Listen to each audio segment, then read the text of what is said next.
Les clés d'une stratégie intelligente de data loss prévention ou DLP. Eh bien, voyons cela avec Julien Gouez de la société Help Systems. Bonjour. Bonjour, merci Allons-y. beaucoup. Merci à tous d'être restés. Je sais qu'il commence à faire faim. Merci à tous.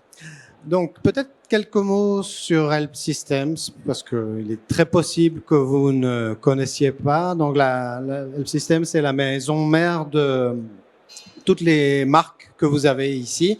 Vous pouvez, pour le coup, peut-être en connaître certaines, Digital Guardian, Cobalt Strike, Titus, Bolden James, etc. Nous sommes donc un éditeur américain. Nous travaillons beaucoup dans le domaine de la sécurité des données et de la protection des infrastructures.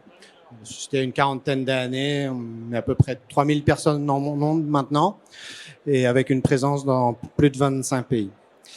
Aujourd'hui, on va se concentrer donc sur la partie de fuite de données, donc données à caractère personnel, propriété intellectuelle, erreurs de manipulation des utilisateurs, des employés, etc. Donc vraiment tout ce qui consiste à protéger les données critiques de vos entreprises, soit d'un partage erroné, soit d'une fuite intentionnelle. On a choisi ce thème, c'est tous les ans, Help Systems publie un sondage auprès des CISO partout dans le monde, et c'est vraiment sorti comme une des problématiques phares, des préoccupations des CISO, savoir finalement quelle est la visibilité que l'on donne aux données de son entreprise, où est-ce qu'elles sont, comment sont-elles partagées aujourd'hui, est-ce qu'elles sont dans un lieu sûr, entre guillemets, est-ce qu'elles sont correctement protégées, qui peut y accéder. Ça, il y a tout un tas de problématiques qui, bien évidemment, aujourd'hui sont vraiment très importantes. Si on parle un petit peu plus particulièrement donc, de ce qui cause des pertes de données, aujourd'hui, l'erreur humaine reste un facteur très important, que ce soit par des fautes d'attention, des problèmes de manipulation, toutes les problématiques liées au phishing, etc. Beaucoup de problèmes finalement d'éducation, de conscience, de prise de conscience, non, du personnel.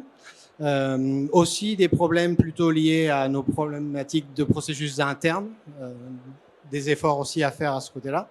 Et puis après, on trouve des choses un petit peu plus particulières comme des employés mécontents, hein, tout simplement, qui veulent partir avec des données, des clients, des données sur nos produits, tout ce qui est propriété intellectuelle, etc. Les bénéfices économiques, hein, un petit peu dans la même veine, des gens simplement qui sont payés pour ça.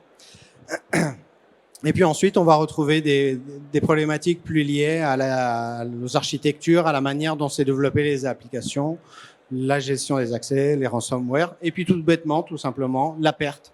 Quand on perd un téléphone, un laptop, qu'on se le fait voler, ça fait partie des cas. Je dirais que vous verrez sur notre présentation d'aujourd'hui, il y a 2 slides, il y a 2 parties qui sont vraiment super importantes. Il y a celle-ci, puis il y en a une autre à la fin de toutes. Celle-là, je suis à peu près sûr que vous l'identifierez facilement.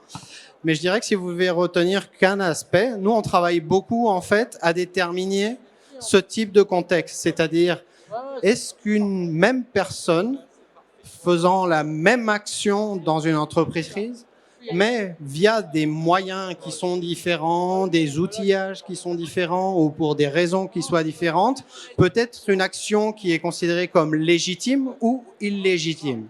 Et finalement, toutes les problématiques de protection des données vont tourner autour un petit peu de ces discussions-là, de dire est-ce que cette personne-là, dans ce contexte-là, est autorisée et fondée ou pas à mener cette action de partage d'informations. Parce qu'in fine, c'est souvent de ça qu'il s'agit. Nous, on a créé une suite de produits chez Help Systems qui englobe un petit peu tous ces aspects-là, qui veut traiter finalement tout le cycle de vie des données, principalement des fichiers finalement, parce qu'aujourd'hui, on parle principalement des mails et des fichiers, au sein de votre entreprise. Donc, d'identifier ce que vous avez dans vos organisations, ensuite de mettre en place des règles pour gérer ces informations-là et les protéger correctement. Et ensuite, pour ces informations que l'on doit partager avec des tiers au quotidien, parce que le partage d'informations, évidemment, est la base de nos activités, ben, comment le faire via des techniques et en utilisant des outils qui nous permettent de le faire correctement. Donc typiquement, quand on a des projets qui démarrent auprès de nos clients, on va avoir des questions sur la gestion de l'existant. Ça, c'est des questions qui reviennent très, très fréquemment dans les premières étapes. C'est de dire, OK, moi, je vais démarrer un projet de DLP, un projet de classification, mais qu'est-ce que je fais avec tout l'existant, la masse de données que j'ai générée sur les 10, 20, 30, X années antérieures? Et souvent, on nous demande, en gros, j'ai deux possibilités. C'est soit, finalement, j'ignore un petit peu cette problématique et je vais partir d'une situation saine à partir d'un jour J. Je vais commencer à donner des règles à mes utilisateurs, à leur donner des outils pour gérer, mais on va mettre un petit peu de côté, un petit peu sous le tapis la partie antérieure.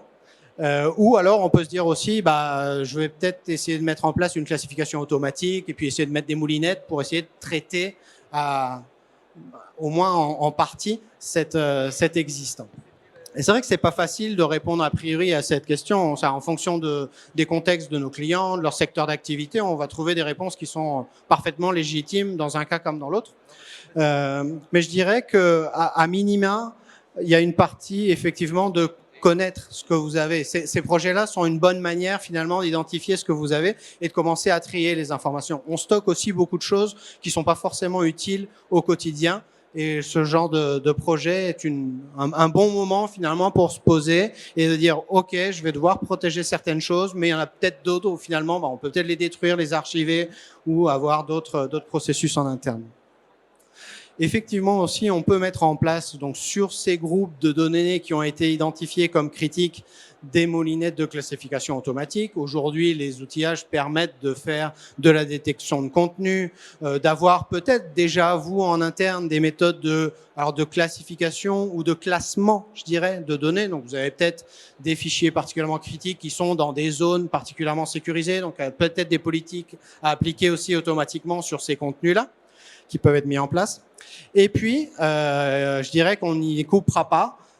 Au bout d'un moment, il faut mettre dans les mains de l'utilisateur l'outillage pour qu'il puisse par lui-même déterminer, l'éduquer sur l'importance et la criticité des informations qu'il gère au quotidien. Mettre en place une politique de classification et donner un outillage aux utilisateurs pour qu'ils puissent commencer à faire cette classification manuelle de leur information. Alors, comment ça marche la classification et qu'est-ce que c'est finalement? On reprend souvent cette image-là justement du shipping, non, quand vous recevez un paquet chez Amazon. Vous avez à la fois de l'information visuelle, c'est-à-dire des choses que nous, humains, on peut en comprendre. Ça peut être un mot-clé dans le titre d'un mail, par exemple, critique, interne, confidentiel, etc. Ça peut être un watermark dans un document, ça peut être une couleur, ça peut être, bref, tout un tas d'indicatifs visuels qui vous ont donné une piste sur la qualité et la criticité de l'information qu'on manipule. Mais surtout, c'est aussi gérer des métadonnées qui vont être incluses, insérées dans ces documents-là, dans mes mails, dans mes documents, et qui ensuite vont pouvoir être exploités par d'autres outils pour prendre la bonne décision, justement, ce dont on parlait tout à l'heure. Est-ce que l'action que je suis en train de faire est légitime ou non? Est-ce qu'elle est autorisée ou non par la politique de mon entreprise? La classification, c'est vraiment ces deux aspects-là, en fait. C'est une partie manuelle qui est laissée aux mains de l'utilisateur pour gérer sa politique et une partie technologique qui est d'insérer les métadonnées qui vont être ensuite réexploitées par des outils de CASB, de DLP, etc. La deuxième étape consiste généralement à connaître les comportements de nos utilisateurs. C'est-à-dire, est-ce qu'on peut mettre en place des mécanismes pour apprendre de la situation existante? Il y a beaucoup de projets de protection, de mise en place d'outils de DLP ou de protection de données en général qui échouent parce que finalement, on essaye de mettre en place des règles qui ne correspondent pas au quotidien et aux activités quotidiennes de nos utilisateurs. Donc, il faut essayer de de se limiter un petit peu et de résister à cette tentation qui est de créer tout de suite des politiques très restrictives, parce que finalement, on a acheté un outil, on a envie de l'utiliser, il a souvent des capacités technologiques qui sont, ma foi, aujourd'hui, on peut faire tout un tas de choses, donc on a envie de les utiliser. Mais moi, je dirais que comme premier conseil pour ce type de projet, c'est de commencer par une phase d'audit, c'est-à-dire mettre ces outils-là en mode écoute et apprendre du comportement des utilisateurs. Et ensuite, petit à petit, créer des politiques simples et qui perturbent finalement le moins possible le quotidien. Et on rentre justement donc dans la partie de gestion. Comment implémenter ce type d'outils? Et là, typiquement, c'est un petit peu pareil. À chaque fois qu'on implémente des pilotes de ce genre d'outils chez nos clients, on a toujours des questions du type: est-ce que vous êtes capable de scanner tel ou tel contenu? Est-ce que vous êtes capable de détecter des données à caractère personnel? Est-ce que vous pouvez détecter des activités qui seraient pas très normales? Est-ce que vous pouvez bloquer telle ou telle clé USB? Est-ce que vous pouvez empêcher les impressions, etc., etc., etc. Là, encore une fois, je dirais que plutôt que de se focaliser sur des use cases, et effectivement, ça peut être utile dans une phase d'évaluation d'un produit, quand on part ensuite en phase de déploiement, l'idée, c'est plutôt d'éduquer encore une fois et d'y aller petit à petit. Un outil de DLP, effectivement, pratiquement tous, vous allez pouvoir mettre en place des règles fortes de blocage. C'est peut-être pas nécessaire d'en arriver là tout de suite. Commencez par avertir les gens, leur dire: attention, ce que vous faites aujourd'hui, c'est peut-être pas complètement compliance avec ce qu'on attend de vous. Sachez qu'on le sait. Sachez que voilà, potentiellement votre chef va le savoir, l'équipe de sécurité évidemment va en être informée également. Il y a vraiment tout un tas de manières pour aller graduellement de cette phase-là d'écoute, d'éducation, et ensuite, si nécessaire, sur des profils particuliers, sur des contextes particuliers, de mettre en place des règles beaucoup plus strictes. Comme mesure également basique et très liée aussi au contexte qu'on a vécu sur ces certaines années avec une expansion du nomadisme, la sécurisation, je dirais, commencer par tout simplement ça, sécuriser ces endpoints, les postes de travail. Généralement, on peut avoir là aussi des projets qui ont des périmètres beaucoup plus larges. Commencer par les fondamentaux. Aujourd'hui, la majeure partie des incidents sont liés directement, comme on le disait, aux activités de l'utilisateur sur son poste de travail. Un aspect très important également, c'est de prendre de mettre en place des mesures qui privilégient la prise de contexte dans la prise de décision, c'est-à-dire d'avoir le plus d'informations possible avant de prendre une décision. Quand on repense à notre petite matrice du début, c'est vraiment ça. C'est pas seulement baser les décisions sur qui fait quoi, mais qui fait quoi, avec quels outils, dans quel contexte. Quand on reparle de la classification dont on évoquait au début, c'est aussi une information très utile. Si un utilisateur sciemment a défini un document comme étant confidentiel ou d'accès restreint, eh bien, il est d'autant plus pertinent derrière de mettre en place des règles qui vont fortement restreindre son partage, ou son utilité, son impression, etc. Donc, à chaque fois, essayer de factualiser la prise de décision et pas se baser uniquement soit sur des aspects d'autodécouverte, d'intelligence artificielle, etc. Mais vraiment essayer d'avoir le maximum d'informations possible au moment de prendre des décisions. Comment ça marche? Bon, on va pas beaucoup s'étendre là-dessus. Comme la majorité des outils de DLP, le nôtre, Digital Guardian, est principalement un agent qui s'installe sur le poste de travail de l'utilisateur et qui va pouvoir monitorer à la fois les événements liés à la manipulation de données, mais aussi à son comportement en tant qu'utilisateur et éventuellement même traquer des event systems. On peut aller vraiment très très loin dans je dirais le scan des informations. Si on veut rajouter des couches d'anonymisation, par exemple, c'est aussi des choses que l'on peut faire. Intercepter des documents, analyser le contenu, retirer le contenu particulièrement critique et laisser quand même le flux de données s'exécuter. Toujours avec cette volonté d'impacter finalement le moins possible le quotidien des utilisateurs. Et puis, dernière partie de cette présentation, là, on a beaucoup parlé de comment faire en sorte que les informations critiques ne sortent pas si elles ne doivent pas sortir. Mais bien évidemment, au quotidien, on est aussi amené à partager beaucoup d'informations, que ce soit en interne avec des tiers, et qui, elles aussi, requièrent un niveau de protection. Et là, je dirais, ça dépend encore une fois de votre contexte. Tout le monde n'a pas les mêmes besoins, on n'a pas les mêmes cas d'utilisation. On va pouvoir couvrir typiquement du chiffrement de mail, tout simplement. Hein, c'est déjà une première étape. Il y a énormément de demandes sur cette partie-là en ce moment. Rajouter une protection aux échanges par plateforme de messagerie.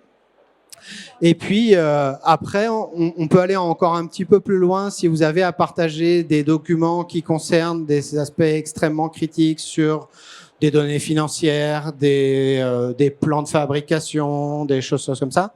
Vous pouvez aller jusqu'à implémenter des niveaux de protection qui, au-delà du chiffrement des documents, vont vous permettre de gérer les accès à ces informations, à ces documents, même une fois qu'elles ont quitté votre périmètre. C'est-à-dire, vous pouvez, par exemple, je sais pas, cette présentation, je pourrais l'envoyer à tous les assistants aujourd'hui et finalement décider que, voilà, il y avait une erreur ou il y a des gens qui n'ont pas à y avoir accès et révoquer ces droits-là.